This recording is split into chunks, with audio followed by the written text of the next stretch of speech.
And I'm very pleased to introduce Dan Ritchie. And if you guys wouldn't mind standing when I call your name, please. Vern Solomon, Steve Loftus, Wallace Mackay, Paul Lynch, Steve Blanchette, and welcome. We're very happy to have you here today, and thank you for donating your time today.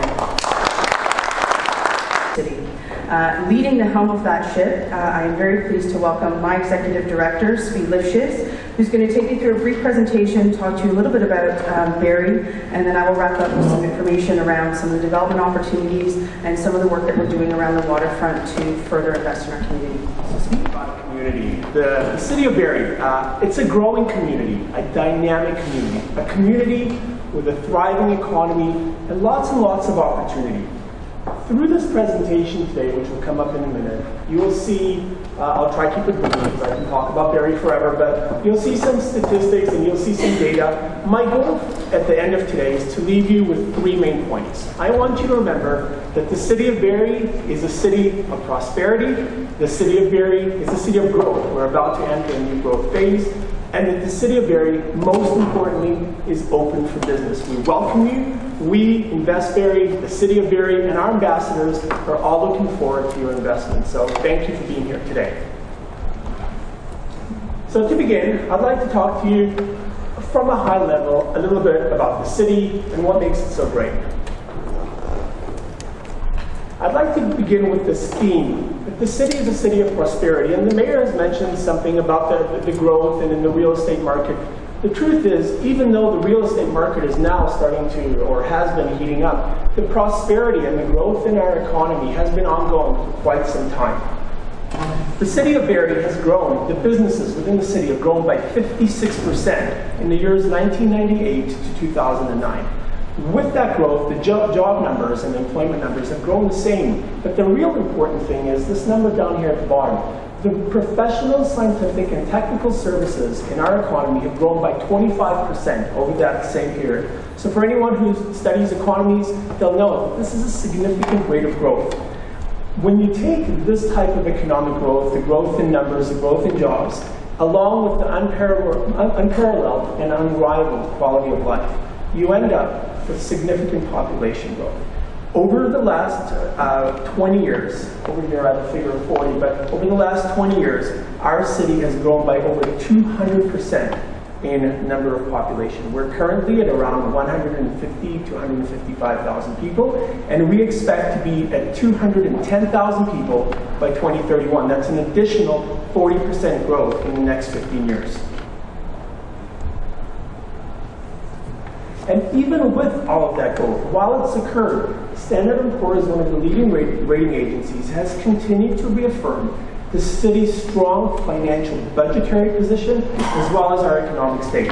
Most recently, this year, Standard & Poor's have referred to our economy as very strong and very diversified.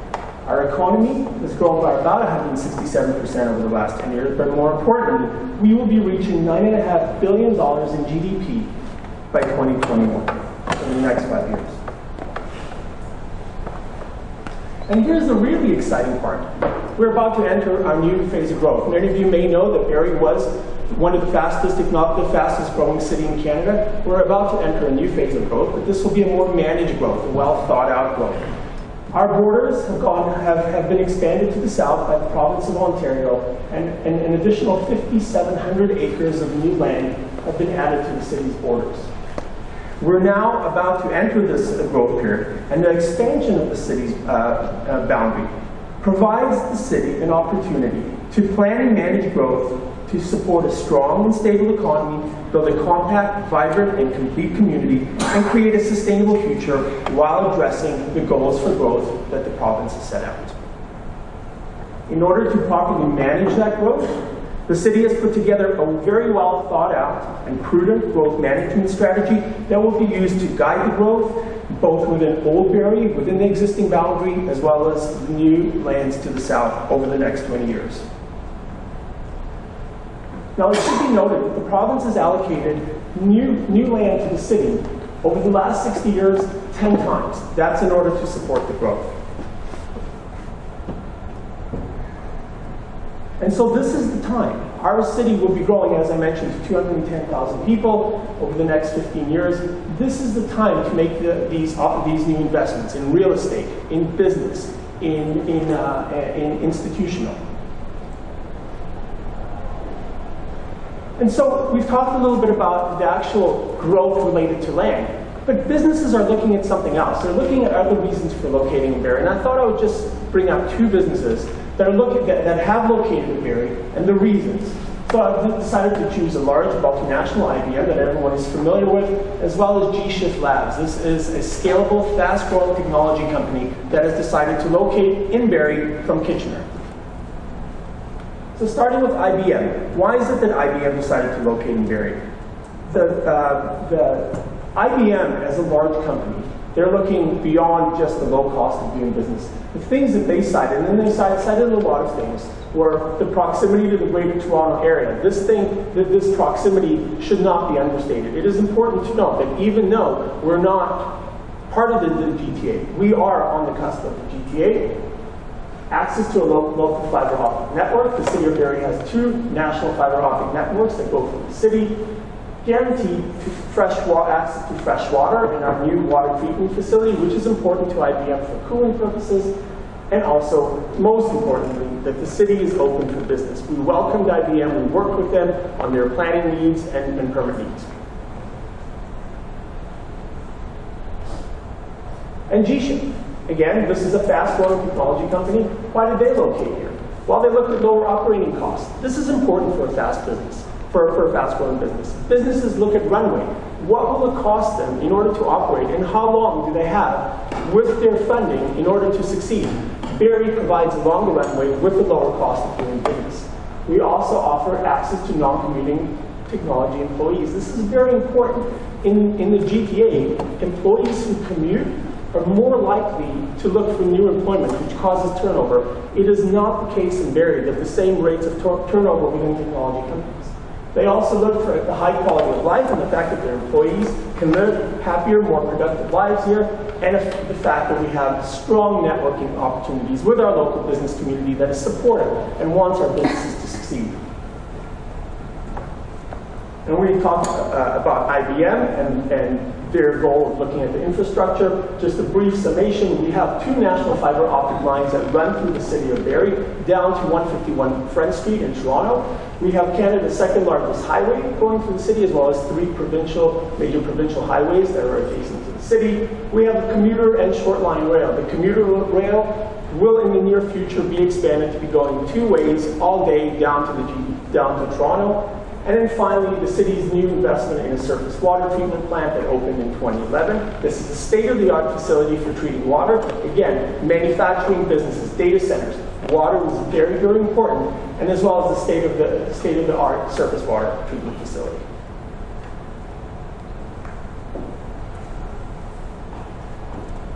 And then I'd like to mention that the city is also the majority owner of the Lake Simcoe Regional Airport. This is a world-class regional airport. It's a modern airport that has a runway that can accommodate wide-body jets up to Boeing 737s. It's in fact consistently one of the top 5 busiest airports in Canada without a tower. So it says 30,000 movements per day. It's actually 30,000 movements per year, but still for an airport without a tower, again, one of the busiest in Canada and growing significantly. And most importantly, this airport is fully serviced by Canada Border Services and is a port of entry. That means you can do international trade at this airport, and if you land at this airport, the Border Services agents will come directly to you. That's an enhanced quality of service.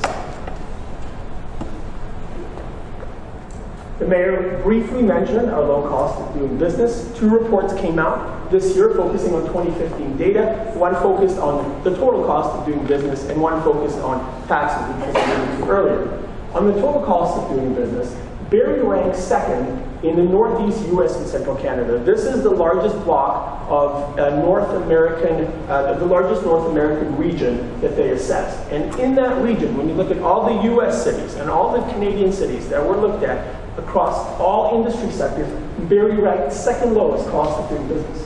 When you go down one level to a sector level, at the manufacturing level, Barrie ranks 1st in Canada for key industrial sectors such as food processing, plastics, advanced batteries, metal components. And if you look at globally how Barrie ranks, across all 111 cities that were assessed by KPMG, Barrie ranks 4th amongst manufacturing sectors. Then going again, one level lower, down to digital services. This includes software development. This includes digital media. Barrie ranks 3rd across all Canadian cities for digital media. But even more importantly, Barrie ranks 1st in total effective tax rate across all cities across the globe. So when you're looking at a sector like digital, you can look globally, and Barrie is the place that will offer you the lowest cost of doing business from a tax perspective.